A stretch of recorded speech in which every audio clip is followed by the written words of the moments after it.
শুভ সন্ধ্যা সবাইকে। কি ভালো লাগছে যেন, হাওয়া দিচ্ছে, ছাদে চলে এসেছি আর এত মিষ্টি মিষ্টি হাওয়া দিচ্ছে।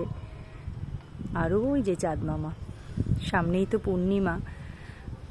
আর আমাদের এই দেখো মাঠের পাশে যে রাস্তাটা, মাঠ ভর্তি তো লোক রয়েছে, সঙ্গে রাস্তা দিয়ে হেঁটেও যাচ্ছে সবাই। চলো, গাছগুলোতে আমার জল দেওয়া হয়ে গেছে, নিচে নামবো, নেমে এবার সন্ধে পুজো দেবো। করবী গাছেও প্রচুর ফুল হচ্ছে, সাদাটাতেও তাই আর গোলাপিটাতেও তাই। এত সুন্দর গন্ধ বেরোচ্ছে না, হাওয়া দিচ্ছে আর খুব সুন্দর গন্ধ দিচ্ছে।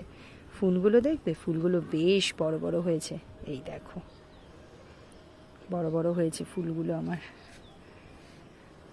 কিছু ফুল রেখে দিই আর কিছু ফুল পুজো দেওয়ার জন্য নিয়ে যাই। সাদাটাও বেশ সুন্দর হয়েছে, সাদা করবীটা। বৃষ্টি হয়েছে না, বৃষ্টির জন্য আরও বেশি সুন্দর হয়েছে ফুলগুলো। নয়তো খুব গরম ছিল, গরমে না ছোট্ট ছোট্ট ফুল হচ্ছিল। বৃষ্টির জন্য এখন বেশ বড় বড় ফুল হচ্ছে।